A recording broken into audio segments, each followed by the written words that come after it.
You're listening to the Pace Radio Network here at paceradio.net. The views expressed by the individuals during this broadcast are their own opinions, and they may not be the same as those of their group or other organizations they may be involved with. All medical advice during our broadcast is not a medical opinion and should be checked with your medical physician.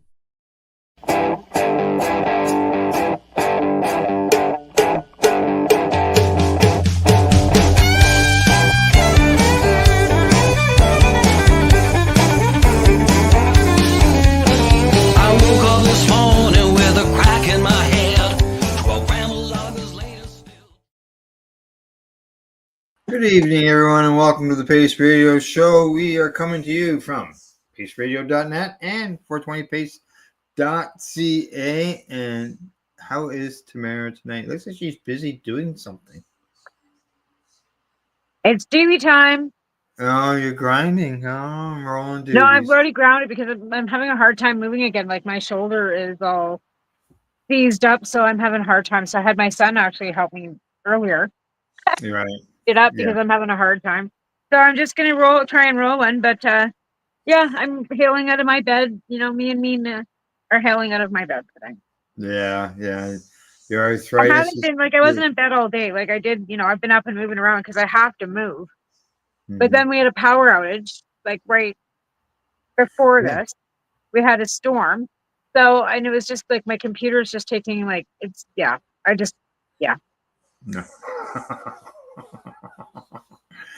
One of those days, eh? It's been a fairly good day. It wasn't a bad day, but like I said, we've had booming thunderstorms since about 2:00 this afternoon.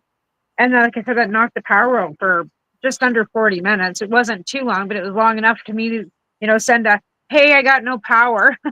Right. What's going on? And then the power popped back on, so I was able to, everything worked out. And my phone only had 33% on it. It wouldn't have been an issue, but here I am. But it's still booming. It's still booming like hell out there. My phone keeps going eek because I got a lightning striker on it that shows me where the lightning's striking. So you may just disappear if it's still thunder booming out there. No, because I've got data on my phone. And I've got power. Like my phone's now sitting at 86%. That's another reason why, like I said, being on my phone, then if something does happen, if I was on the computer, I'd be gone. Like I'd just be right. Yeah. But if I'm on my phone, then I should be okay. It might go dark. I might lose my lights. But hey, I've got this fantastic Ryobi flashlight that if you put it in the middle of your room, it lights the whole room up anyway. So there you go. Yeah. You can just put it in front of you so it shines on you. Yeah, look like me, like some, something from Halloween. A pumpkin. Let's see. Tonight, throughout the show, we're going to be talking cannabis, obviously. Canada as well as globally, what it's worth and stuff. We're going to be talking about some seniors, some mistakes when people buy their cannabis, as well as hotels. And we're going to be talking about Bigfoot. And you got to wonder, where does Bigfoot come with cannabis, right? Well, he was probably the first one that was spreading the seeds through the British Columbia Rockies. Oh, maybe. Spreading the joy, right? He was spreading the joy. And we actually have I just read this the other day on Facebook. I wasn't even aware of it, but there's a lady in town that was doing a plant-based and psychedelic presentation the other night in town. Oh, really? I have no idea who she is, but I didn't read about it until, of course, after it was over. Right. Oh, yeah. Was it posted online? Like, were you able to read it? It was posted on, no, it was, no, she didn't do, it was just the announcement that she was having it. But it it was on our Cranbrook, BC, like our local community page. Mm-hmm. And I didn't see the posting until the next day. So no follow-up comments or anything? No. But again, like I said, it's nice to see other people speaking out and raising awareness, right? Right. That's right. Well, that's what it takes, right? We had to do that with cannabis, and we still do. Yeah. And then there's a big to-do on the 20th here about our kids and drug use, and I'm been asked to speak at that. Right. So CSP right now is on, we're broke, and I'm not working, and we've got no supplies, so we're on hold. Right. Yeah, and with the post office the way it is, They're not, yeah, they're just not doing overtime. Like I haven't had any lack in flyers or junk mail. It's all still showing up on a regular Well, it's basis. just showing up, eh? Yeah. Yeah, no, they're still delivering here anyway. Like we still had regular Yeah, mail. we're still getting it. And I just I haven't mailed a heard. box out, Yeah. and then I mailed a T-shirt out today because I have a friend that you'll get a kick out of this too. Like not the politics on here, but she's an Indigenous consultant, and every time she goes to do one of these consulting, Stephen Harper is at these consultations and usually as a speaker or a keynote speaker. So she was off to Toronto a little while ago, and he was a keynote speaker. So the next one she's going to is in Ottawa, and he's a keynote speaker at this event as well. So she's going to be wearing my Fuck Harper shirt.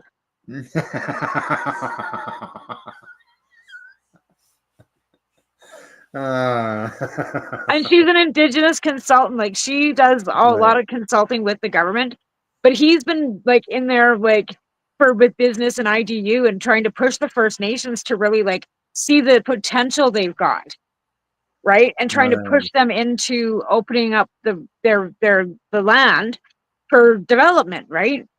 And of course, these consultations go on, and she goes to them. So the next one she goes to, she's going to be wearing that shirt. Okay, that's fine.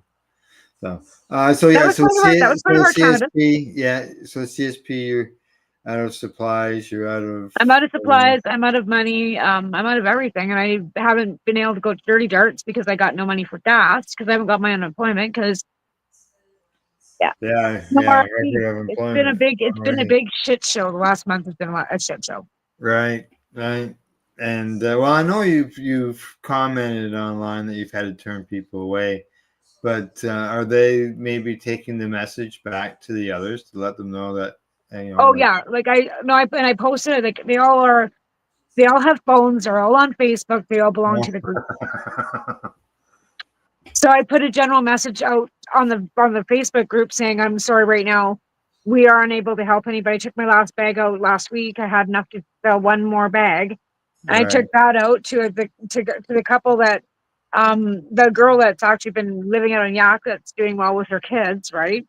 So I got her, and she was the last one, but I've had people coming to my people that are across the street that are my neighbors every other day looking, and I keep telling them, I'm sorry, I just don't have anything. Like I just haven't been able to go anywhere. And I mean, they're really understanding, but again, like they're all on disability. They're all broke. They don't have any money either. They can't access anything.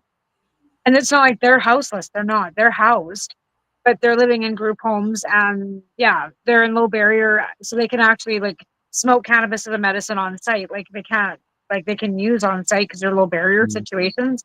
But if I've got nothing to give them, and we're all in the same situation where we're all broke and can't. Right? Like, and like I said, I was supposed to get, like Lonnie had put on all donations for Andrea's funeral and little flowers to come to the CSP, but I didn't get one donation from that. No. So, there we go. Another lightning strike. My phone was just taken. Oh. I have a bite on my foot, and guess what I'm using I'm using this to ease the itchiness in my bite. Oh, icy pot. There you go. And it's working. Is it? Better than Afterbite. But I got a huge bite last night. I put my shoe on, and maybe you found a new use for it. I think she had already mentioned at one point that it would be able to be used for that. I can't remember. Yeah. But it's not helping my shoulder today, unfortunately. But it's helping my bite. Yeah. So it's taking the sting out of my bite, but not the pain out of my shoulder. So I got up this morning, and it was a day of waiting for my medication to show up. Right, because it has to arrive via courier. And I have to sign for it. Right. So if you're not home, they leave you a note and say, we'll be back tomorrow. Well, that doesn't really work for you when you're on a schedule. Well, it doesn't work for me when the stuff has to be refrigerated. Yeah, exactly. So I was home, but I still missed them. Oh, no. Yeah. So I spent like 45 minutes to an hour on the phone trying to deal with trying to find a human to talk to at FedEx. And I finally was able to. and I wasn't too happy with what I was being told in the beginning. And then I explained things a little bit more, and so they were able to get a text the driver and inform the driver, what was going on, and he was coming back through. So he stopped him, and Oh, I was still able to get my medication, but yeah, still, like, I'm how can on, you, like, I mean, you were home. Like, how did that even happen? Were you, like, in the bathroom? yeah, Yeah, right? yeah. So those things happen, right? Yeah, absolutely. Especially when you live with what we have going on in our lives. So the So you need a yeah, you Ring brought doorbell. that One of those Ring doorbells that you up. can take with you. Leave it on the doorstep. Yeah, it doesn't work though. I got a sign for it. Well, can you? Yeah. Hey, the president used an auto pen. Just leave an auto pen at the door. Yeah, I don't have one of those either. Well, yeah, but in the end, I was able to get my medication, and That's good. yeah, like I was, oh shit, it's worth thousands of dollars, and then Oh, I know, right? That too. yeah, Never mind. Like if it isn't refrigerated, it's not effective. And then it. What if yeah, you take it and it's not to the temperature it's supposed to be, or something happens, then that yeah, affects how the medicine affects you, and yeah. it can be Will it even be harmful to you, usable? right? Now they did tell me that they have a refrigerating area or refrigerated spot for put medicines in, and I never thought to ask them how big's your fridge, because like That's a fairly big box. my 2.5 gram vial of medicine is in a box like I this. know you said that. It's huge because of it being insulated and then containing freezer packs, right? So dodged a bullet there and threw me for a loop there for a bit, but we got it straightened out. So Oh, that's good. yeah, yeah. Let's see, what do we got here? Um, so cannabis in Canada. So I Uh, wanted to actually bring that up because I was watching CBC last night. Were you watching CBC last night? no, I don't get any live television. Okay, so on CBC last night there was a great big expose on legacy growing on the Tenanga. Tiaganaga? I can't even say it myself. So really, Tenanga, Tiaganaga. Tenanga, yeah. And it was Legacy 420 that was specifically mentioned, and Oh how the yeah. community was pissed off that they were just putting up greenhouses after greenhouses and no consultation with the community. And Was it? They're not putting up any greenhouses. He doesn't. Even, they don't even grow their own cannabis. And maybe it now, wasn't. hang on. Six Nations in Ontario is screaming about Maybe it the was that one. Then maybe it greenhouses. wasn't. All I heard was Legacy 420, and then like I said, I didn't get the first part of where it Yeah, was. yeah, So, but yeah, there's a community in Ontario. I won't say maybe it's not specifically yeah, that nation, but they're screaming about the cannabis being brought into their, and how many yeah. stores, and yeah, it was on last night on CBC. Anyways, go back to Yeah. what you were talking about. Sorry. Yeah, I was just just concerned because right. Yeah, I see a CBC article right there on put out 13 hours ago. Yeah, high tech housing project to share site with controversial First Nation grow up. Was there anything about a community being built or anything like that? about, sorry. Hang on, Legacy Farms is what you would have heard. It's not Legacy 420. It's Okay. Legacy Farms. And actually, I seen Tim post about that, and something to do with copyright issue maybe going on there. That they're using his His Well, name, see, he also had the growing end of things, so I I don't know know he did whether at he. one point. Yeah, so there you go. That's why, like I said, that's why when I heard legacy, I just assumed Yeah, that it was Legacy Farm. Yeah, right there. Legacy Farm has become a lightning rod for controversy in 6 nations since greenhouses began going up this year.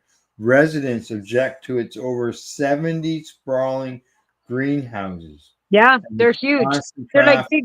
big greenhouses, like the big hothouse tomato. Like they're huge Yeah. greenhouses.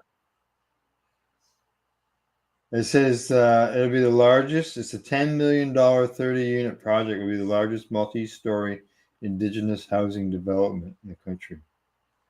So that's what Yeah, you saw on CBC yeah, last night. yep. That sounds about right. Hello, Jennifer. How you doing? Can't see any The comment because I'm on the back end of things. yeah. So it's yeah. That's who that would be Legacy Farms and yeah. It's still like disheartening though to hear that. I mean, yes, it's a huge. You know, it seems like it's a huge amount. It's a lot, but you have to Yep, think about it as like you're growing tomatoes for a community, right? And if yeah. you're growing cannabis medicine for patients that you need to use for production for tinctures, you need to grow that much to be able to produce the medicines that you're going to be needing to make. So they need to understand it's like growing fields and fields and fields of sweetgrass or rosemary or Mm, tomatoes or whatever that's needed for medicine, right? So it shouldn't be it shouldn't seem so. It's still got that stigma, like, oh my god, it's a big grow up, when yeah. really Well, it's the big producing complaint medicine. is probably the two big complaints that citizens will have is the smell and the light at nighttime. Yeah, it would give off light pollution in that Oh community yeah, for sure. yeah. Well, look, I know Leamington, in the other side of Ontario, in the western half of the province. There, that's what they have problems there with the sky being lit up at nighttime, and so it's sort of a red haze. Yeah. Well, Yeah, yeah, it's like it's gonna have light pollution, of course, right? yeah, Like that's just kind of a give. It's unfortunate, but exactly. that's kind of what happens. Yeah. But Good to again, see if you. they and on the territories, they probably don't want that. Yeah. Good to see you doing good, Jennifer. She's watching us on LinkedIn, I believe that is that symbol. Yeah. But yeah, it's unfortunate that that happens, but you need the light cycle at nighttime, depending Well, on to be the fair though, season. at one point in time, they considered cannabis within the same realm as heroin and Well, cocaine yeah, and hard yeah, drugs, right? they still And do. they There's still wanted, some people and do. a lot of the territories, even in southern Alberta, had kicked anybody off and wanted no part. Even when cannabis was first becoming medicine and first becoming legal, there Yeah. was no speaking to the chiefs about cannabis being medicine. They saw it as the gateway in. They saw it as a terrible thing. They saw it as it was to see them come from that to where they are now. That's Hmm. a huge step forward, honestly. Well, as far as non-indigenous cannabis goes, uh, the legal system when it comes to cannabis has already contributed uh, over $9 billion in the first quarter of this year. Yeah. Unfortunately, the municipalities aren't getting it. Kind of like we Well, got yeah, drafted out of the carbon tax too. we BC saw that on the just show like recently. the BC government just seems to continually screw the BC citizens out of any rebate that they were should be entitled to. Yeah. And they said that that was an increase from last year. Oh, I'm sure it was. Yeah, yeah. Even the stores are up 5%. They say from year to year. And Yep. just like any other business, right after Christmas, there's that drop. Most of the But our businesses, economy's caving. But everything, everybody's making money. But the people that are working. Now, I don't know how they figure this out, but they say unlicensed stores experienced a decline in sales. I'm not sure how they figure that out, but Well, it could be due to quality. Because some of the legacy stores are not producing the quality. yeah, I know. But how do they know that the um, unlicensed stores are selling less? They assume that because the other stores are selling more. I don't know. Yeah, yeah. Yeah. Jennifer asked, "Why do you think municipalities are not involved?" And yeah, they were asking that. This was the report that we were talking about in a recent show. Was a MLA in British Columbia asking the government, And Kamloops asking the government where the money was. Like, "Where's the and then they money?" were told that it was supposed to be going towards healthcare, education, blah, blah, blah. But we were told it was going towards law enforcement, which were community safety units that were going in and basically taking fucking medicine out of like the Victoria Buyers Yeah. Club and, besting all these legacy dispensaries and stuff. But you don't hear too many busts of these legacy dispensaries of this, other than Ted being busted every other week. So if that's where all that billions of dollars is going into is to busting Ted Smith, they better stop it. Well, that was the thing that they said. A quote from the BC government was that we never said we wouldn't share it with the municipalities. Whereas Ontario, they said that they would, and they have. I'm not sure exactly how much, but yeah, BC claims that they never said that they would do that. I'm pretty sure that's the way it was supposed to work because the Yeah, feds got, that was. I think it was a whole. Maybe I'm just trying to think about how that article quoted it or said it. I thought it was 25% that was kept by the feds, Yeah. 75% that went to the provinces that was supposed to be filtered down to the municipalities that had opted in. And it was like a certain percentage per store or something. I'm pretty sure that's what they were told by the BC government when it was first legalized. So they Yeah, would because opt each into having province, stores. yeah, yeah. And the federal government was hoping that's what the provinces would do, but not all the provinces have done that. It wasn't the thing then. BC's screaming for housing, doctors, teachers have been on Mm, strike without a contract. Where's the money going? yeah, Why haven't our teachers gotten huge raises? Why are our kids having to deal with having to pay for buses? Why are there extracurricular activities another $2,500 over and above school fees a year if you want to play mhm. basketball at a school? And where's Okay. the tax money going then? And I don't like that. I don't like that. I don't. That MP is not, or MLA is not in my area. He's in Kamloops, which is the Right. next over, and he's a Mhm. conservative, but at least he's asking the right questions. Yeah, yeah. Well, that was the thing, eh? He was asking the right question, and like you've been asking that for months. Years, Nobody. 2 Yeah, years.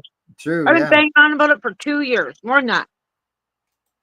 Okay. Let's see what it says Never get here. an answer. We don't know. Ask a city councilor what tax money. Like Yeah. Okay. Well, this isn't the 25% share that they're talking about, but just so you know, the Ontario Cannabis Store earned $234 million last year, and none of that went to the you and I where type. again, None of where it the went. fuck is it going then? None When of they're it went raising our to. taxes and None of it raising went to the property, taxpayers. Okay. Let me the see. taxpayers are paying for it, so they should be the ones getting the kickback.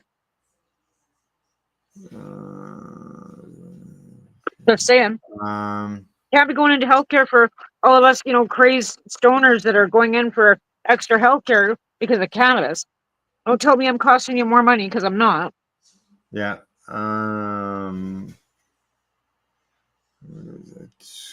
Federal government share of the excise taxes and estimated sales tax from cannabis sales across the country totaled $455 million in 22-23.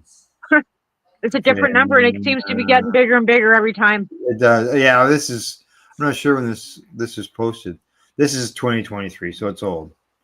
But I'm still trying to come down with a number to get an idea. Um. They say they hauled in $310 million in excise tax. Okay, well, where's the money? Yeah. I still have questions as to where's the money. Where's the I money? really don't care how much it is. Where is it?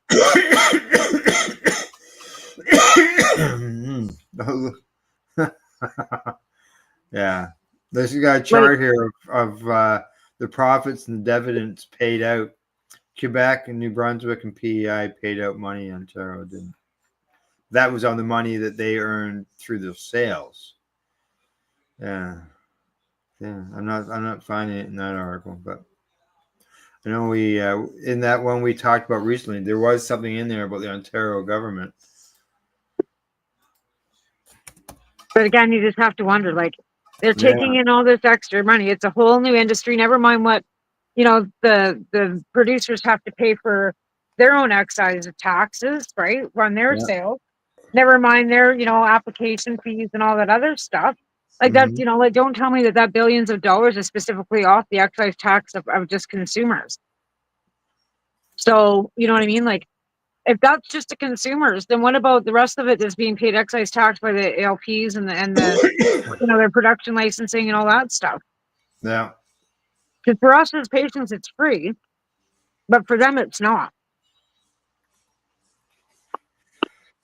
Oh, it's crazy. They're making all kinds of money, and it's not trickling down to the bottom end. Yeah, exactly, Jennifer. How about covering patients? I said the same thing. Why couldn't that some of that tax money is collected, even a small percentage of it, go to a fund in order to help patients get access to cannabis? Should be given to us for CSP, for grants, It could so we be. can access medicine to give away to houseless addicted people. It's helping the people. In the end, that's the goal: is to help people and their patients as well. But Absolutely. make it available. Make it readily available to anybody who needs it for free. Yeah. You, me, whoever, right? Like, but again, they put those barriers up because nothing in life is supposed to be free, right? Let's Right. make it harder for everybody to have. And again, I don't believe that everything in life should be free either. I'm one that, you got to work too. But again, if you're patients and you're low income patients, you need help, you should be able to get it. You should be able to access it. Yeah. Yeah. Yeah. Yeah. Exactly. There's there's a lot of people without it. For sure. Lots Yeah. of people every day that go without it. Yeah. Myself included. I know at one time there was talk about some people were trying to do trying to think of what the word is. Sounded like community garden. What's that word? Co-op. The co-op. Co-op. Co-op. Yep. The patients wanted to co-op so they could all go in and, grow together, share together, like you do with any garden, like Yeah, because potatoes. there's lots of times where some patients have problems. It can be like an ocean. You got good day, you could have good harvest, and then you can have shitty harvest, right?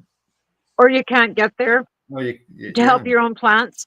So you guys take turns, like, you're sick. you could have mobility issues. One Oh day, yeah, their schedule, so and so goes in and waters, and the next day, so and so goes in and waters, and like, so yeah, everybody's garden's getting watered if you can't make it there, and it's just like a community garden. Like, it's shouldn't be out of whether it's potatoes, tomatoes, or fucking cannabis. yeah. Well, I know that there are community gardens for vegetables. Yeah, That was that are grown in communities, but there's so many yeah, restrictions like on I this don't know plant still. why the government wouldn't allow something like that.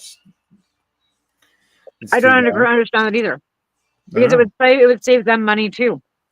What if they let veterans, they have to pay them for their cannabis, the ability to have a great big co-op that would alleviate all that money. Yeah. Yeah. Well, yeah, what's that? Last I knew it was somewhere around $170 million or somewhere. Yeah.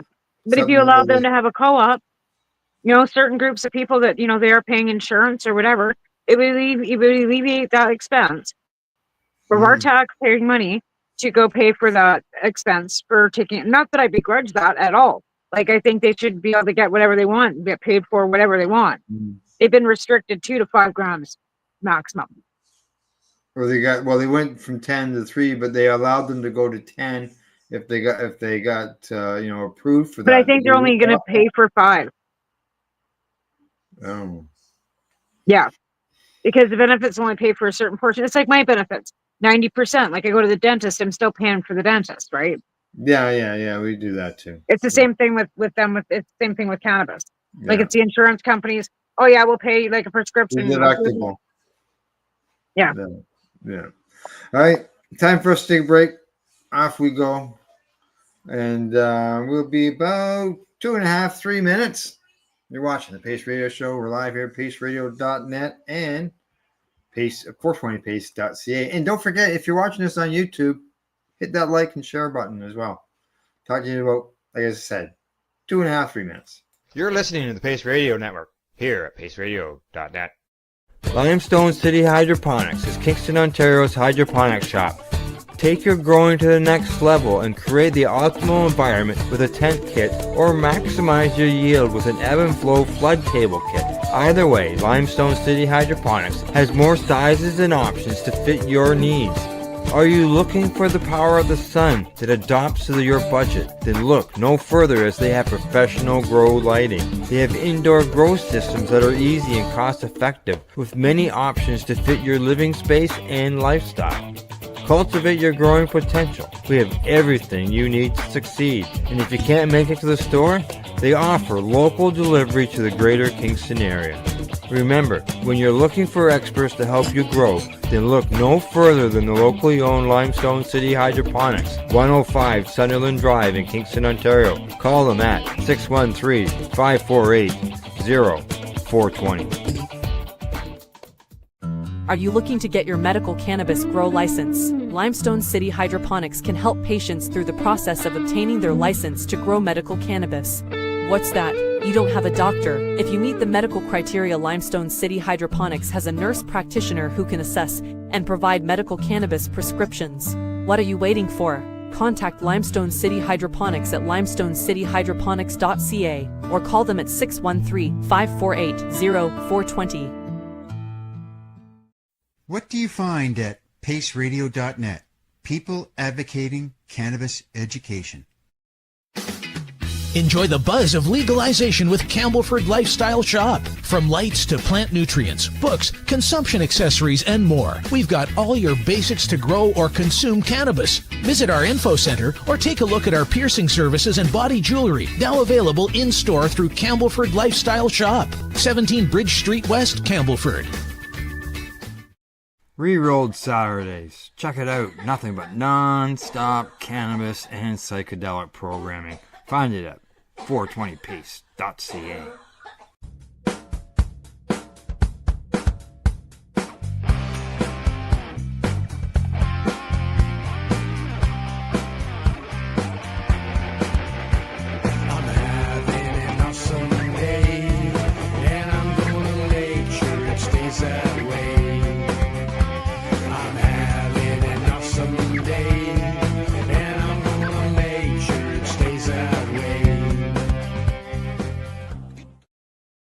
You're listening to the Pace Radio Network here at paceradio.net. And you're watching the Pace Radio Show. We're back. Before the break, we were discussing that we need co-ops here in Canada when it comes to patients getting access to medical cannabis. Anything else you wanted to mention, discuss on that issue?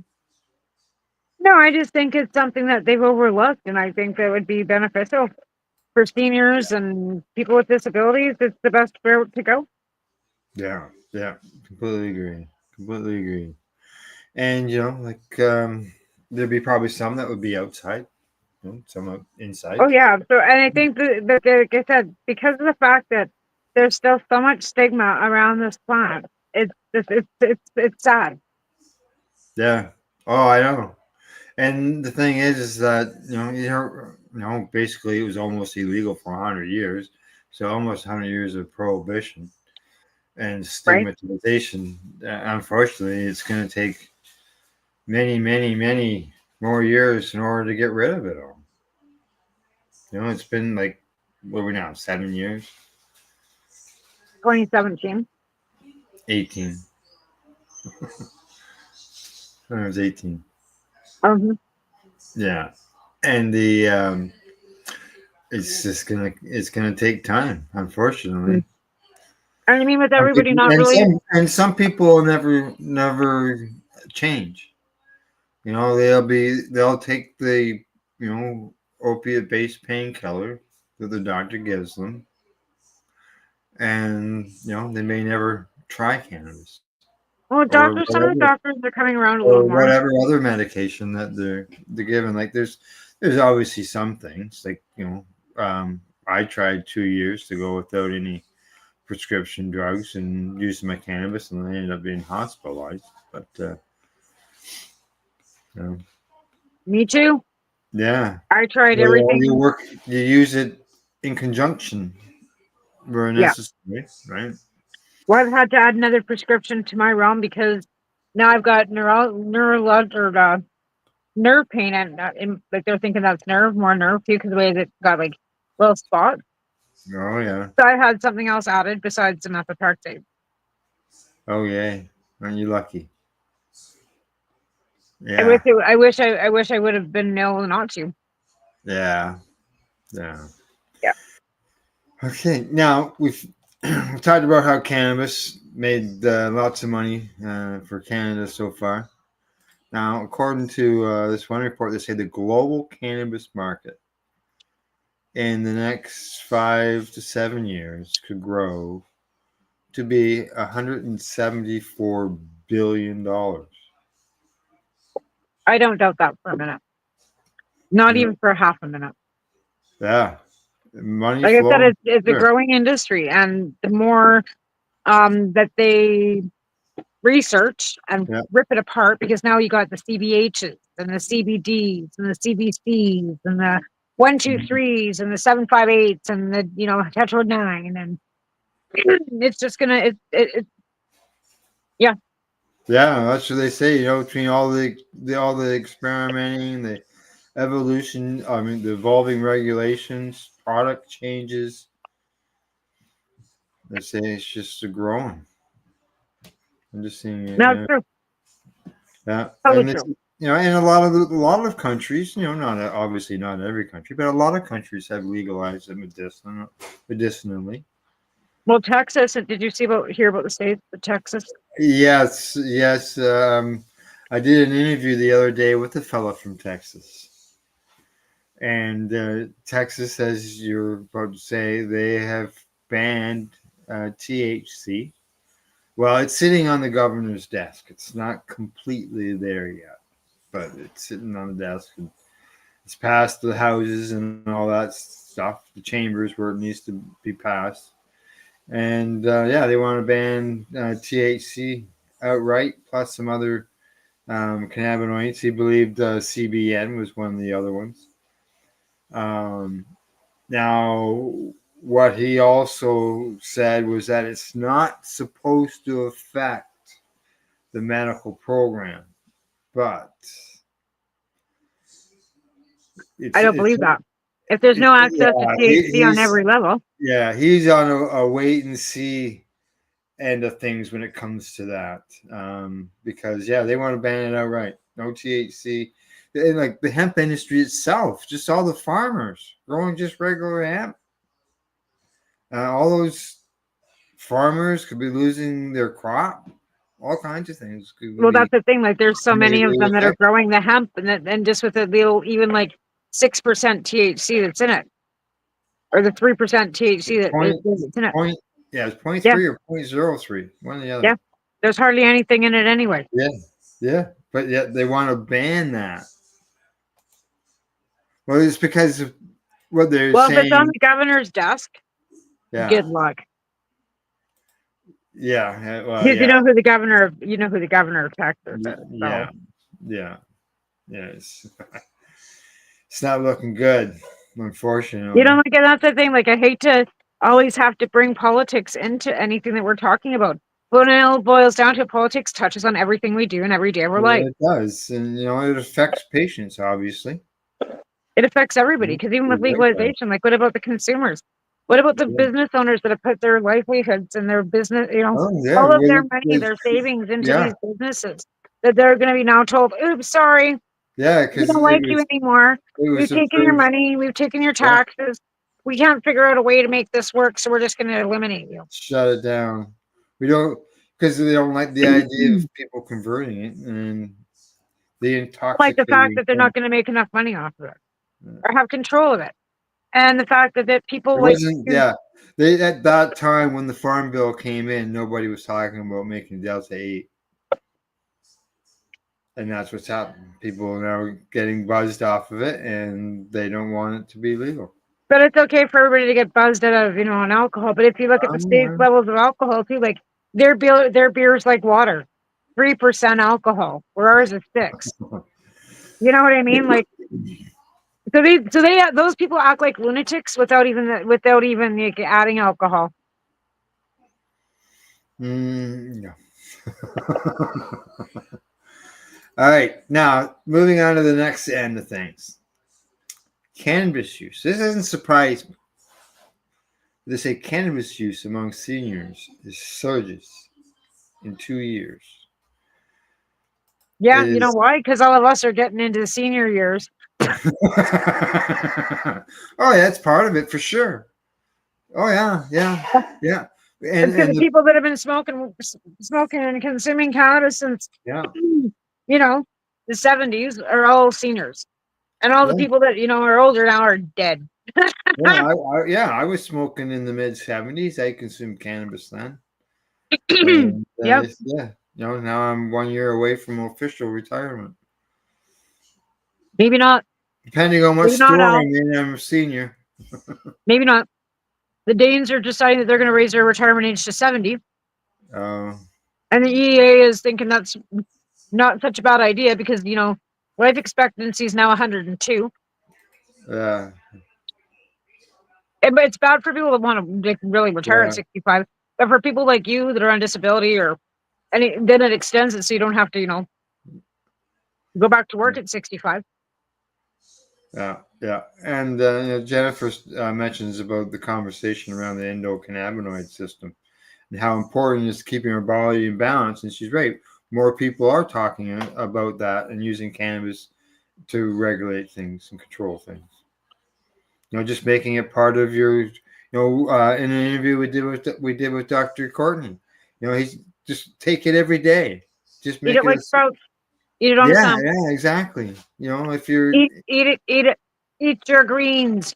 Feed it like your greens. yeah, exactly. And put your body back into balance. And who knows, maybe autoimmune conditions. Well, we have a cannabinoid system for a reason. There's got to be a reason why we have it. Yeah. And we all say that. We've been saying that for decades. But again, like if you're not able to consume the same stuff on a regular basis to be able, like getting any medicine, it has to build. And then sometimes you find that it's not effective and you have to change it, right? Where it's not the same with pharmaceuticals. Pharmaceuticals, they keep upping the same drug or sometimes they change it. It's different with cannabis because it's strains, right? So this strain works for you for quite a long time. And then all of a sudden, maybe not getting as much effect with that. Let's try this one over here. And then that one doesn't work at all. So then you got to go and, so it would be, I think, beneficial if they had some way of kind of pinpointing what affects, what works for what, Like Yeah, you mean as far, there is some information out there talking about certain strains connecting to different conditions. But I mean, like, absolutely, like, absolute resolve, like, research done. Yeah, well, that was the one thing my family doctor said to me. This was many, many years ago. That was back before I got my license. And that was the fact that he said that, I give you a prescription for something. I know that each pill contains X amount of medication in it. He says, how could I guarantee that each plant that you grow is going to be exactly the same, or each amount of cannabis that you consume is going to be the same? That's been their excuse since the very beginning. Yeah, oh yeah, and that's when this was way back in the beginning. Yeah, I haven't had that question. But it's been asked since several years. since 2000 and 2002. The ACMPR was, or the MCA, MMAR was created then. Mm-hmm. At that point in time, the government, they didn't, of course, because they wouldn't recognize that cannabis as medicine, and they still don't. I know, eh? I tell people that when I'm talking to them. Because I do, other podcasts that I'm involved in. I'll be talking to people, that aren't from Canada, and I'll tell them stuff that surprises them, even because the fact that people, they think that cannabis is legal in Canada and everybody can grow their own cannabis, but then I'll say, oh, well, hang on a second, no. Again, Canada still doesn't recognize cannabis as a medicine. The only reason that there's any decipheration of it is because they do not want the bud tenders in the rec market giving out medical advice because they're not medical practitioners. Well, But when you're taking your cell or whatever program that the government requires you to take to be able to sell in a store, there's a distinct difference between rec and medical. Yet they don't recognize cannabis as medicine. And there are people. Make it fucking make sense. There are people out there that are health professionals, from pharmacists to others that could probably, there's no reason, and others, that are involved in cannabis health, helping people that are educated with cannabis. And, well, I think for example, the crew there at VCBC, why couldn't you take people like that, or people that are educated through courses and all that, and have a section in a recreational store. Certify them. Have a section in the recreational store where people can have access to medical cannabis. I've been saying this for years, and so have other people. But we have medical people in our community for decades that were nurses, were doctors, are doctors. Why are they not then setting up programs to educate other doctors? Then they have like weekend courses or a certified program. Like, it's not like we don't have these medical professionals that Dr. Price and Dr. Ira Price and what's his name and Dr. Ethan Russo. Like, at what point in time is it going to be time for them to open a seminar and start teaching people and certifying them? Well, that was my friend Alan Byrne there. He was part of Patients Out of Time in the U.S. They were doing accredited university courses. Right, but that's not medical. And they had one here. The College of the Rockies actually had one here, but it was for teaching them how to sell cannabis in a recreational store. I have a friend here that took it, and all it did was give her a little certificate to, and kind of give them the cannabinoids and what, but it was a basic course. And I said, well, what expert's teaching this course? Most of it was online. Yeah. They're Googling shit online. Which isn't right. Well, not to pay $5,000. Health Canada gives them a link for them to go look at, but that's just all Health Canada's information. That course was $5,000 at a college, and people paid for it. Mm-hmm. Oh yeah. People will, and but being able to, why not access it in a store? The cannabis is already there. You go into Guardian Drugs. You go into Shoppers Drug Mart. You pass by so many things before you get to the pharmacy counter, so you can pick up your prescription. Like you go into a cannabis store, you go buy the regular stuff, and at the end, you're there. Who's M411?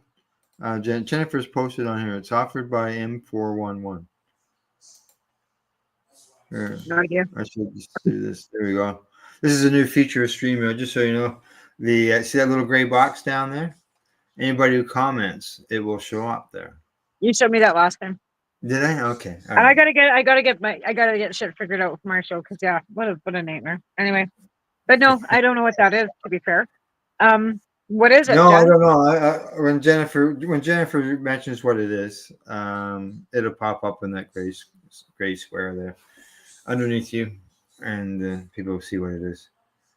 This is the government association. Yeah. But no, I'd be interested in finding out more information about that. But again, like I said, what is it? Okay, come through the government and associations restrictions. What we do, the courses. I'm in advanced cannabis pharmacologist. Oh, that's cool. Yeah, because that's cool. That's really cool. You can see down there in the little comment there that she says they're out of the States, the M411. Sorry? We had Dr. Daniel Baer on the program, and he's at a Humber College. I don't know whether Jennifer will know him or not. He was at a Humber College, and he was doing a pharmacist and cannabis group that they've got, and it's called PACE. That's right. It had to do with pharmacists and educating the pharmacists about cannabis is what he was working on. So we should get And they're back. really sticky about that. He was doing some type of study on it. But I have a friend that is a pharmacist. Yes, is a good source. And see, the pharmacist. Here's the thing with the Pharmacy Association. As long as you're not using cannabis, you couldn't be a patient, become a pharmacist. She had an addiction problem with pills. They took her license. They'll never give her back one again in Canada. So if you're a pharmacist and you're ever caught using or abuse, like you can use abusing. If you're abusing, and if you're cannabis use, they might not license you. I'm not sure how that works, but she admittedly, she was, I don't know how it all panned down. I didn't ask all the details, none of my business. Yeah. But she lost her pharmaceutical license, and they'd never put her in the position of being around that kind of stuff again. So they'd never licensed her again. No, yeah. No, I'm just doctor. No, you have to be careful with that when you're bringing, like I said, the RX label and anything when it comes to cannabis, because the minute you start RX labeling it and giving it DIN numbers, and it goes into the same restrictions as pharmaceuticals too. Even though we need that, we need the recognition of cannabis being medicine. Oh yeah, for sure. We need the recognition and all the research done. But they said again, once then it's given that RX labeling officially, then it's put under the same restrictions as pharmaceuticals, and only being able to be distributed by pharmacists. You know what I'm saying? Yeah, I can see there's be pros and cons. I'm not saying it's either way. No, that's a devil's advocate, but I'm just saying, like, if that, I mean, to a point for patients, you need the research being done, but are we willing to give up the freedom we've got as patients to be able to grow our medicine? Because at the end of the day, like I said, at the end of the day, do we risk putting that RX labeling on it so we lose the ability to grow our medicine because we can't grow our own morphine? No, we can't grow. We could grow our own poppies and then make our own morphine. Right. No, and again, we should be. I'm not saying that we shouldn't be. I'm not saying that we should be restricted, not be able to grow. Even the recreational stores have been a threat to the medical. Yeah. I think we should be. I think we should be manufacturing. I think we should be growing. But then there are lawyers who say that they can't take that away from us. So again, if it's put an RX labeling on it, it could become an issue. Just saying, a devil's advocate. I'm not saying it's not, or it could, or it wouldn't. Yeah. It might end up back in court. It'd be another reason for them to. Well, there's already pharmaceutical versions of cannabis out there. Yeah, but how are they distributed? Only through pharmacy. It's only through pharmacies. So like I'm saying that if I'm just, like I said, being a devil's advocate. Again, I think we should be. I think the Canadian government should be growing coca leaf and heroin poppies and manufacturing methamphetamine and legalizing it all and testing it and putting it behind counters and keeping it off the streets and taking it all away. And if you manufacture it from the get-go, you take the fentanyl and all the other toxins and stuff right out of it, like you did with this. As much as I fucking hate saying that, it's tested. It's not got mold and seeds. You don't go buy a bag and you get 90 fucking grams of seeds or fucking mold or fucking, it's crap or, like it can still be crap, but you're not like, you know what I'm saying?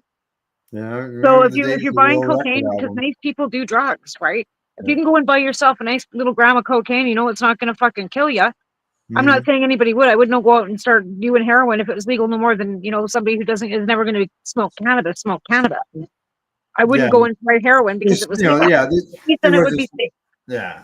I know where you're coming from. Yeah. It's and that's what Allison's been talking about ever since I've known Allison is decades. But it's just common sense. It's common sense. Yeah. Now, as far as the medical program, I see Jennifer says not a chance. That's not going anywhere. Yeah. But even psychedelics, like where are they going to end the line? Like where are they going to draw the line with psychedelics? We need the psychedelics.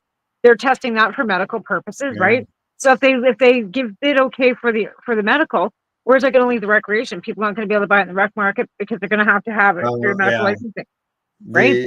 And a lot of people are comparing the mushroom to the cannabis end of things, as far as the way it's been going through courts and patients and so on and so forth, and people. The difference between that is that marijuana or cannabis is not a psychedelic, and mushrooms are a psychedelic where if you take too much, you can have hallucinations that can scare the living out of you. Like I'm not like Yeah, LSD. again, it's not. It isn't a demonized smoke.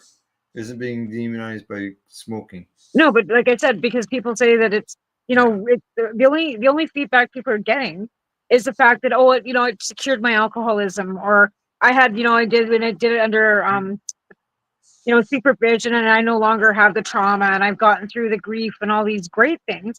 They don't talk to people like me that puke and saw things that I never want to wish upon fucking anybody else, and I'd Those never people do them have, again. yeah, I've read some of the during the news reports.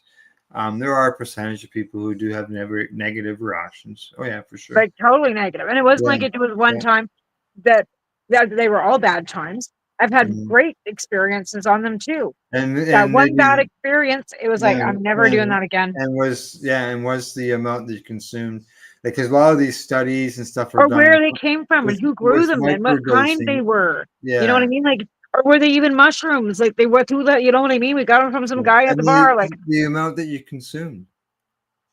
I don't even know. We were drunk. Yeah, well, there you go. It's your problem right there. Yeah, and I have to agree with Jennifer. Not a chance I would give up my garden. Even when they wanted us to put it in the kitty litter back in the Harper days. We did. We threw it in the kitty litter. I just kept on growing. Yeah. That's why I got a strain. I've had a strain for 15 years. And I didn't send mine away. Mine, I didn't know. Yeah, I just kept on growing for sure. I see Dr. Russo is involved with the medical marijuana 411 that Jennifer was talking about. He's posted the program spot there for people to see. Let's see. Other than that, I guess we're okay. Seniors. I want to finish that up. I never did. I don't like that. Like you go to Shoppers Drug Mart, you consider you're a senior at 55. I'm good. No, I don't want the discount, thanks. I got 10 more years, fuckers. Leave me alone. Like, no. Yeah. They say the reason that more seniors are consuming cannabis is because research suggests legalization and growing social acceptance are contributing factors. No, we're all just getting fucking old. Yeah. No, they say there's especially notable among those with chronic illnesses. Well, it's funny because my 80-year-old mother, like I said, uses the icy pot. Now she worked for the RCMP. She would have never, ever tried it. So, the boomers are, But she's not going to smoke it. Like, she's never going to smoke it. Like, that's because she doesn't smoke, right? But she'll use icy pot. So, her whole conception has changed. So, I think legalization has a lot to do with it. Unfortunately, yeah. Okay. I see it's almost break time. I'm going to cover one more thing first, but after we get back from break, we're going to be talking about the mistakes that people make with their cannabis. But before we do that, we're going to talk about Bigfoot. Exactly, Jennifer. We did not give up our gardens. Bigfoot. So how does Bigfoot come into with cannabis? Do you guys have a Bigfoot in Ontario too? Or did he just live out here? Sasquatch? What do you guys? We got the kokanee. We got the kokanee squatch. Well, this is in Michigan, and apparently, there's one in Michigan too. Yeah, how many are there? A father and a son in Michigan claim that they spotted. Are these guys travel? They get air miles? Bigfoot. Maybe. They said that the creature fell out of a nearby tree, shook the ground under them when it landed, and started approaching before their dog managed to scare it off. They say it was. What were they doing in the woods? What were they doing in the woods? Fishing. They were fishing. So they'd be along the shoreline, maybe. I don't know. They shook the ground out of them, so they were obviously on ground. They weren't in a boat. So what has this got to do with cannabis? And it had nothing to do with them consuming. It had to do with the fact that a dispensary offered everybody up free joints if they could bring in a picture of Bigfoot. They didn't give away any doobies. Giveaway doobies. They're offering a free joint to anyone who can manage to bring in a picture of Bigfoot. They even have a sign. Bring photo proof of Bigfoot for a pre-rolled joint. They have that on the sign out on the roadway. You're kidding. That's hilarious. It's still the joints they've given away so far. Yeah, not too many, I bet. Yeah. Like I said, these Sasquatches get around because like we got one here. I think every province has got seen one. I just said to see, is he collecting air miles? Like, all right, it's time for us to go for a break. When we get back, we're going to talk about those 7 mistakes made when people are buying cannabis flower and some other stuff as well. But other than that, we'll see you in about 2 3/4 minutes. You're watching the Pace Radio Show. We're live here at paceradio.net and 420pace.ca. You're listening to the Pace Radio Network here at paceradio.net. Campbellford Lifestyle Shop. Open Monday to Friday from 10 till 7 p.m. or by chance. Check out our flags, our t-shirts, plus our hats. And look of that supply of rolling papers, plus much more. We've got bongs and your favorite herbal vaporizers. Look at all the incense we have, as well as for those who collect knives, check out these knives in our collection. And while you're here, stop in to see Shay at the piercing room, where you can get poked by Shay. Daily deals, check them out. Campbellford Lifestyle Shop, 17 Bridge Street West, Campbellford, Ontario.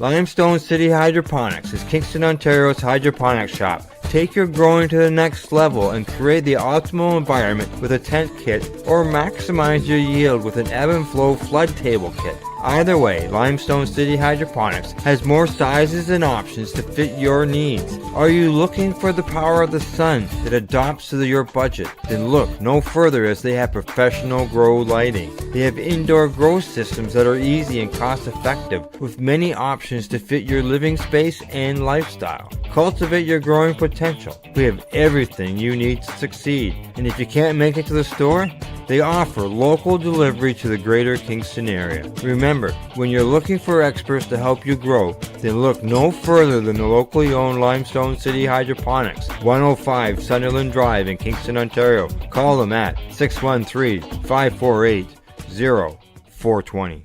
Re-rolled Saturdays. Check it out. Nothing but non-stop cannabis and psychedelic programming. Find it at 420pace.ca.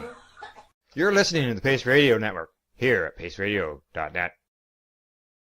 I made it back in time. Yeah.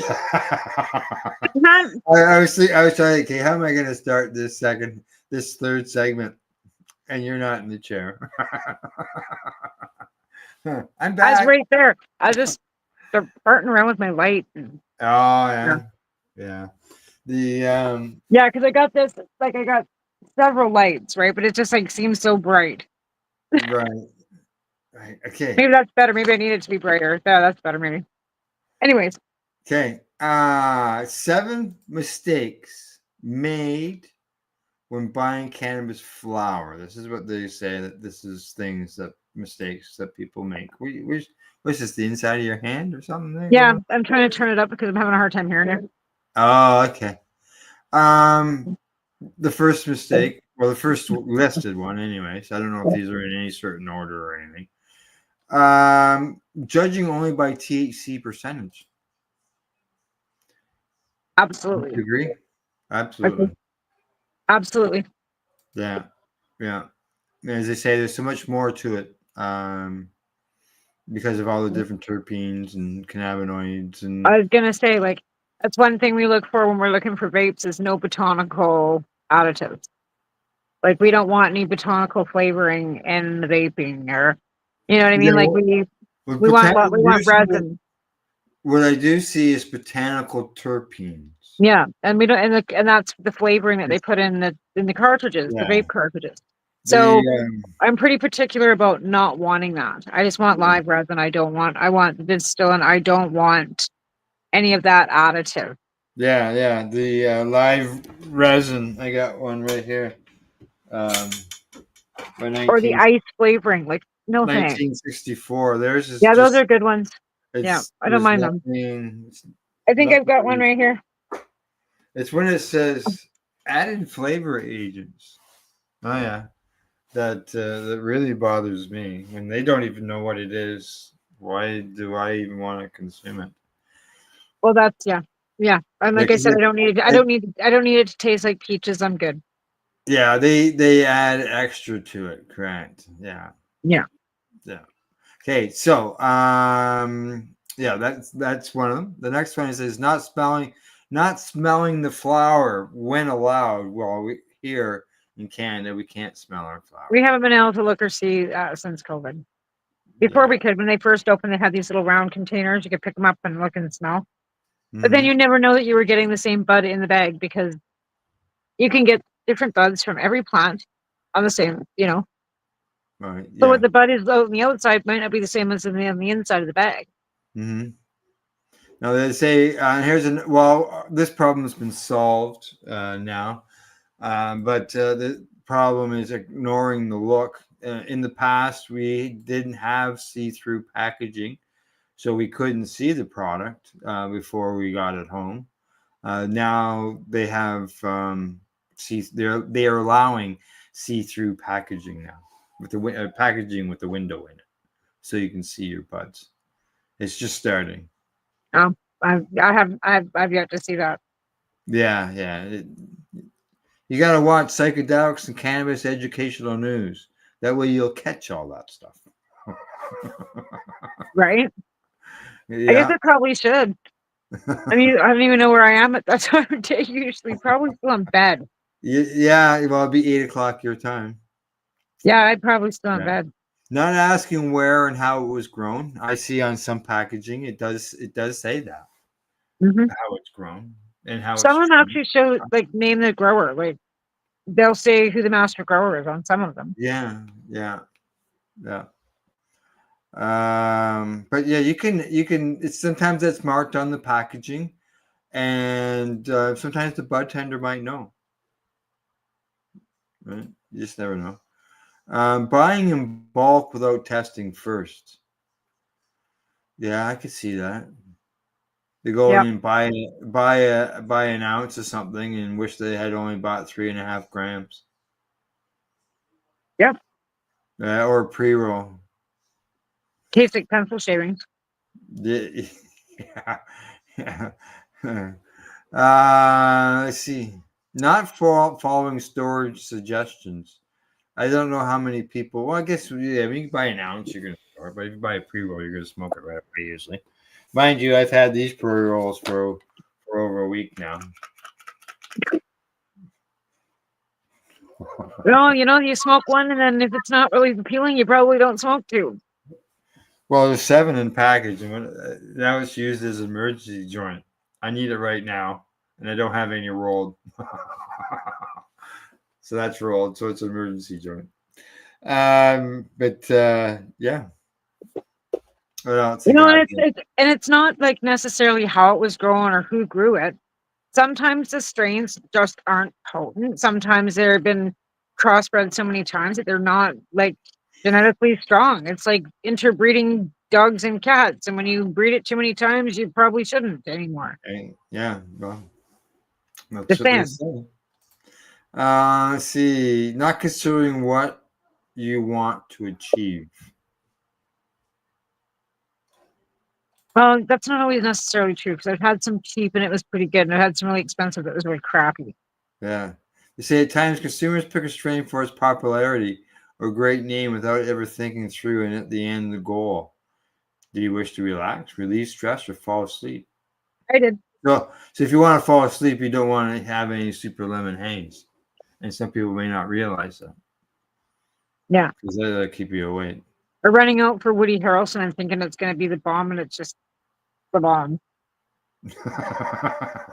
A real bomb. Yeah. Yeah. So, those are some of the mistakes for people, even, regular consumers, never mind how long that they've been consuming for. Well, when it's expensive and you take it home and you haven't seen it, smelt it, and you get it home and it's crap.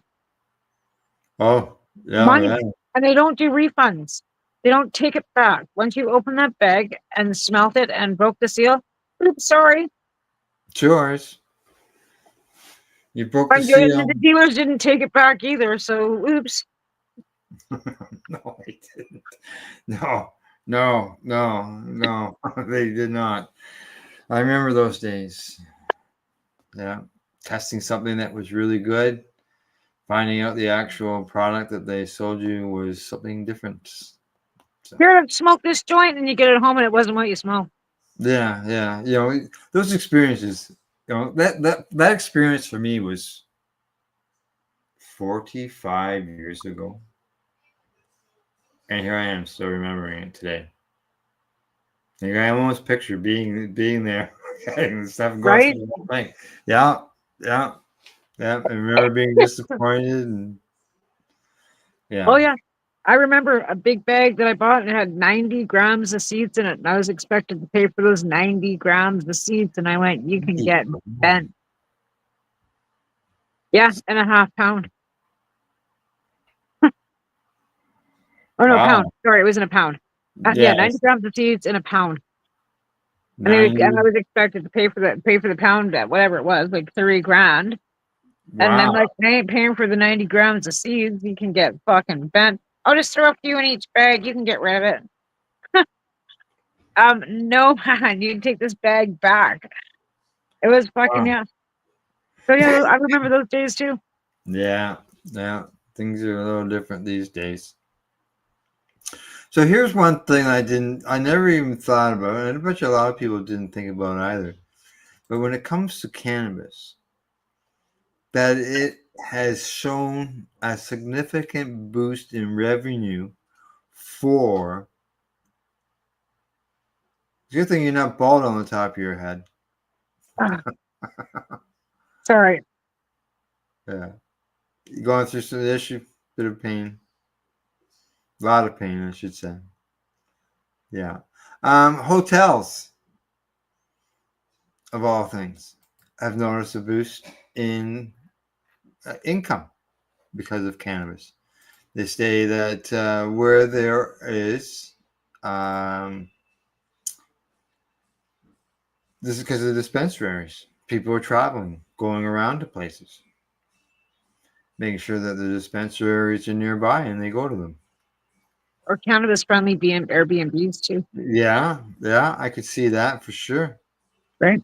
Yeah, somewhere where you can feel like you're at home, like where you're comfortable, right? Yeah. Where you walk in and, there's a couple DBs rolled on a plate for you with some papers and, like, here, you're welcome, don't smoke in my house, like, like no smoking, like, don't you dare smoke. Yeah. They say that hotels in Colorado and in Mexico, on average, monthly hotel revenue increased by 25%. Which is that now? Is that recently since all this hoopla with the hoop orange potato, or is this like when are the stats for this? Because they're saying that stats travel across the U.S. and Canada is down by 38%. Right. Yeah. This isn't. This would be just the U.S. end of things. Yeah, I mean, like, I think that because it's legal here, I think we should be embracing the fact that we are going to be doing more domestic travel. I noticed that travel rates for flights are down by a lot for domestic travel. Oh, are they? And then we should be embracing the interprovincial trade and opening lounges and bistros and Airbnbs and throwing out our community as a welcoming community that, hey, because We've got legalization now, and the Yeah. statistics are that, 28% of Canadians consume cannabis. So we should be able to utilize that 28% of the economy and be able to promote it. But you can't even promote it, advertise it. You can't do anything on the legal Oh market. no, it's just like here in Ontario, we just finally got alcohol in our convenience stores and grocery stores. Oh, if they can So have alcohol in fucking convenience stores, then they should be able to have cannabis in a convenience store. oh, big time. You see a bullshit. box of beer sitting there. Yeah. You see a box of cannabis sitting there. Yeah. Just saying. But it's funny. You see people taking their kids into a liquor store, but it says specifically no minors in a cannabis store. Correct. Like no minors. No, correct. Like I could take my teenage son in to get a case of beer. In fact, they didn't even let him pack it out to the car.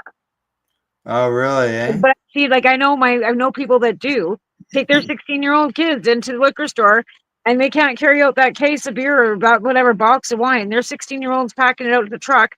She's getting in the passenger side because she's drunk. The 16-year-old's driving her home from the liquor store. Yeah. Hey, just so you know, thanks for tuning in, Jennifer. And we will have a good week. I didn't know whether you were still around or not. I hadn't seen any comments from you.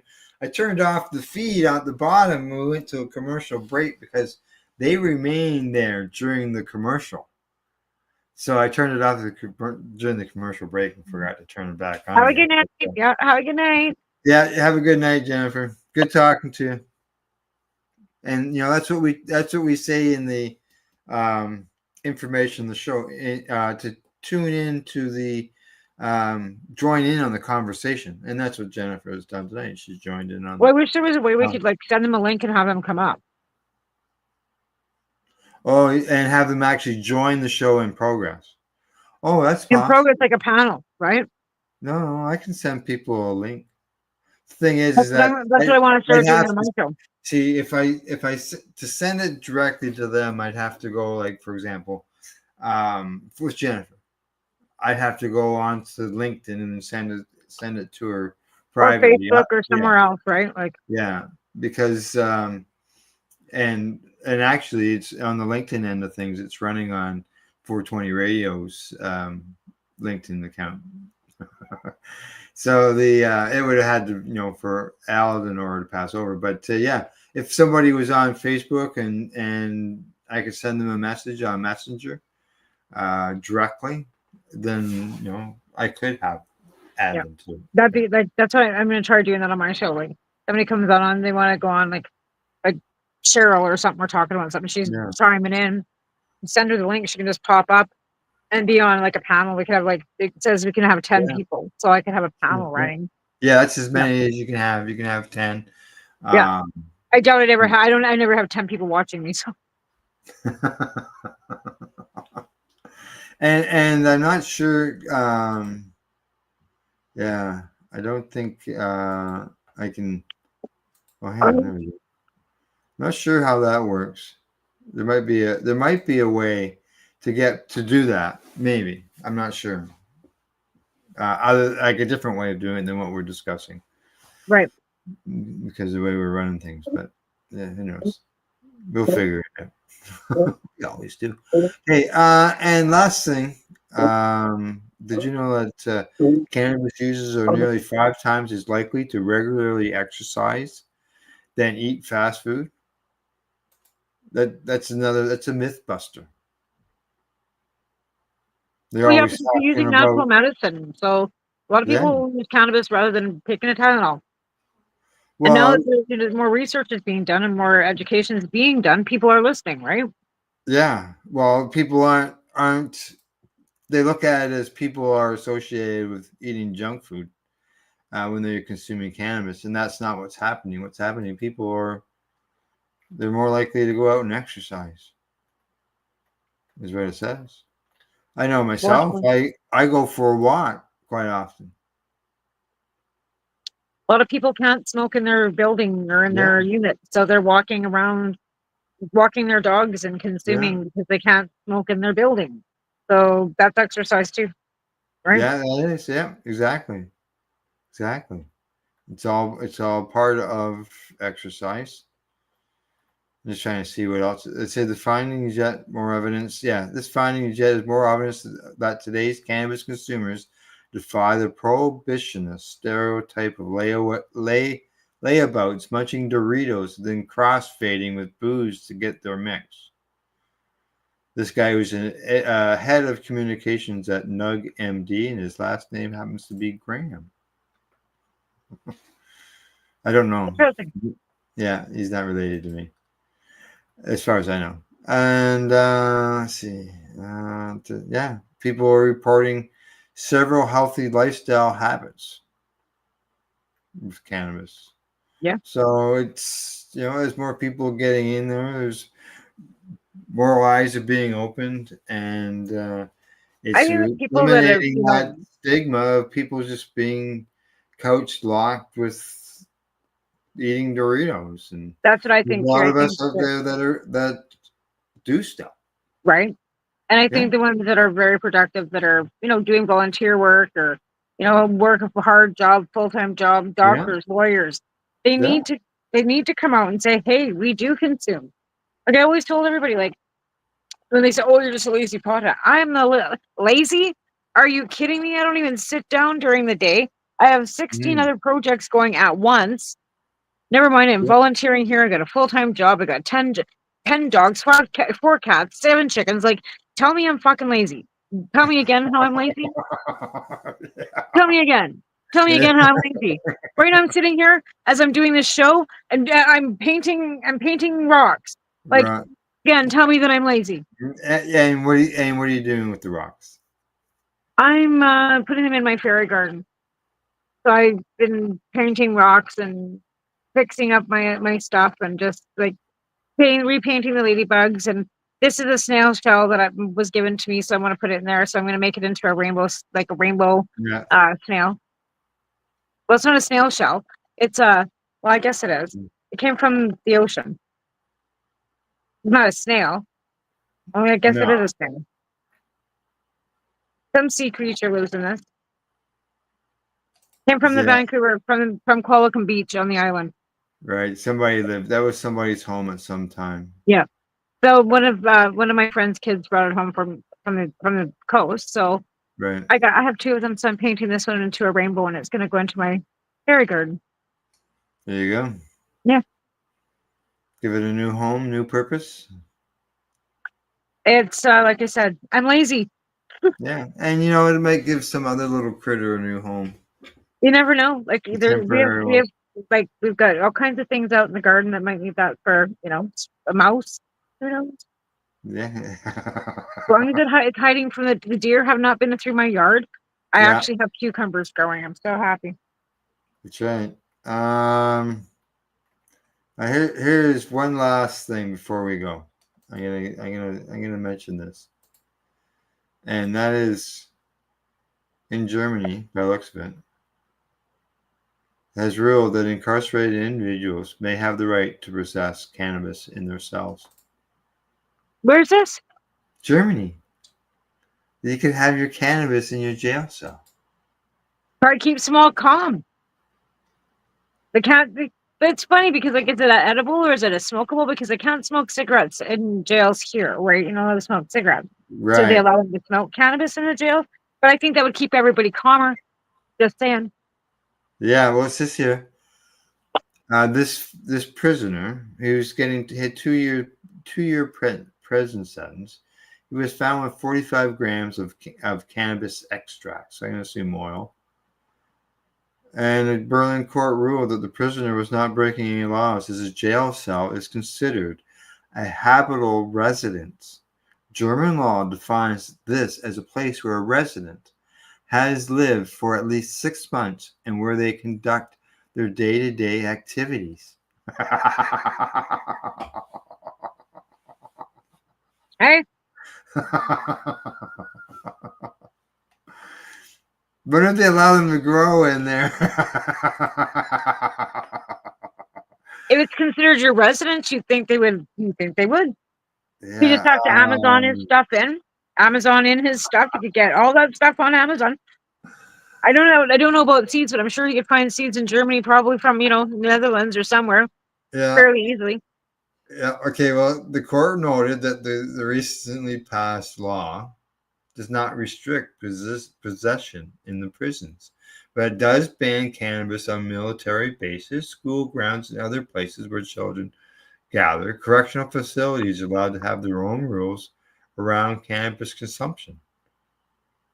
Interesting.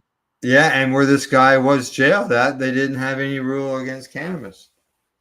So the judge ruled that this guy can have his cannabis in jail.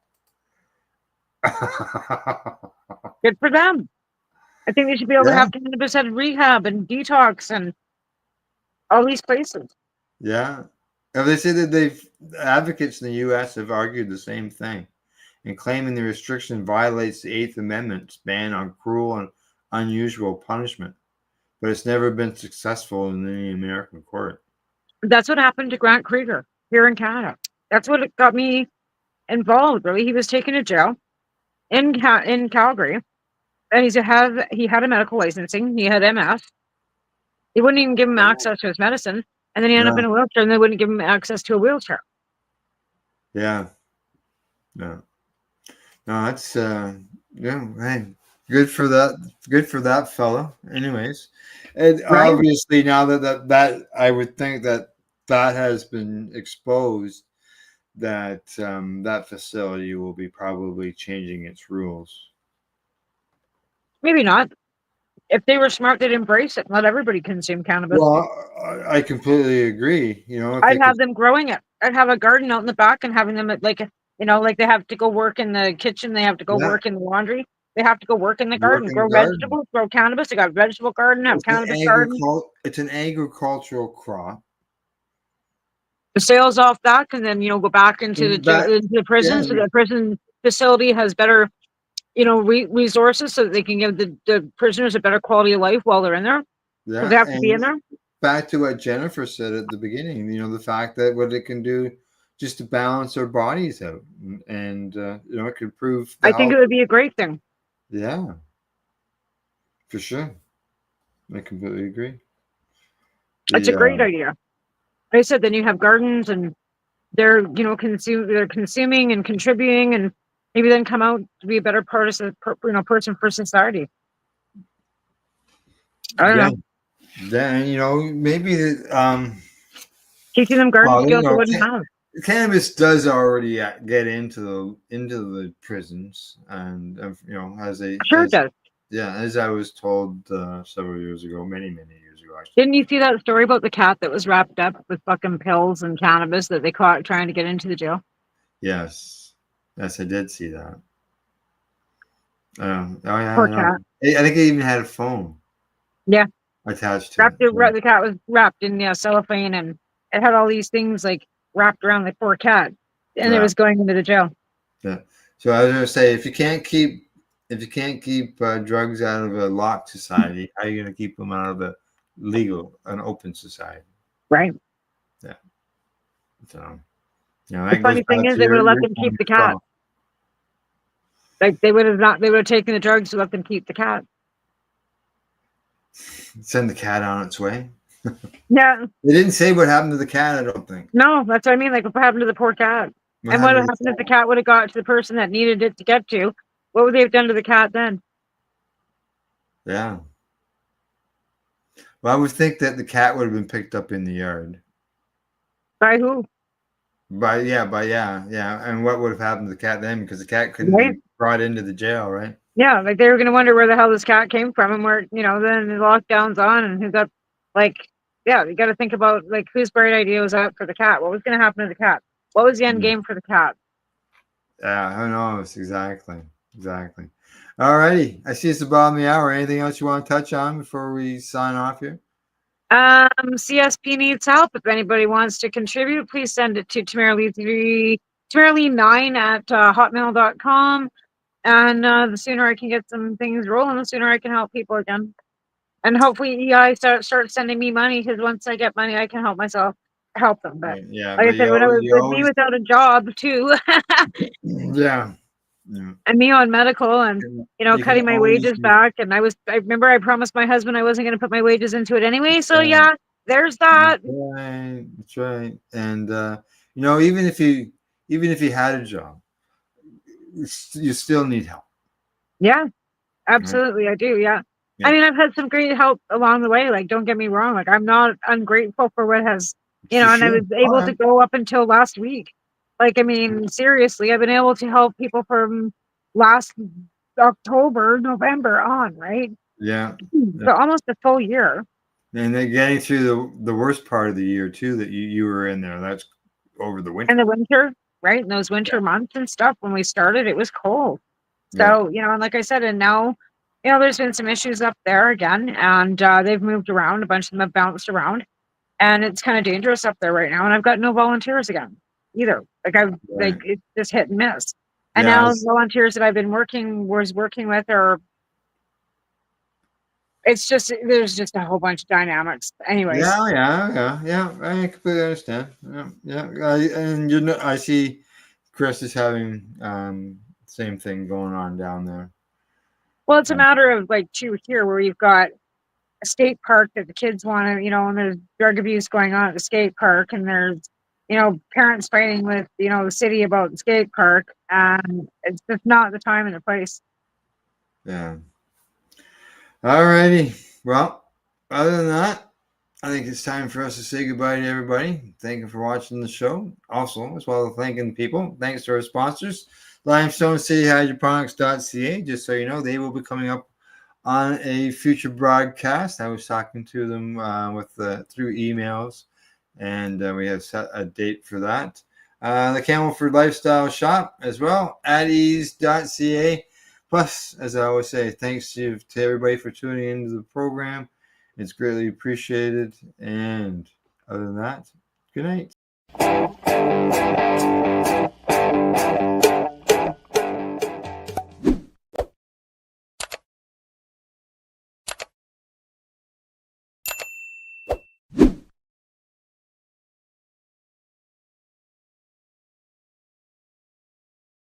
Let's share PACE everywhere. That way it can help create peace.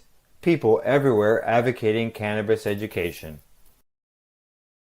You're listening to the Pace Radio Network here at paceradio.net.